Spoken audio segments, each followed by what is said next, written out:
This tutorial will show you how to overlay image in Photoshop. I'm gonna dragging this photo and putting it here and clicking on show transform control, and I'm gonna adjusting the photo here.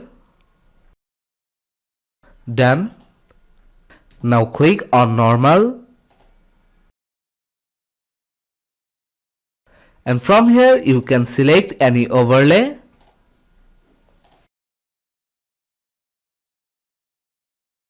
You can use the right arrow button to change overlay. That's how we can do it. If you find this video helpful, please make sure to subscribe Tutorial River. See you in the next video.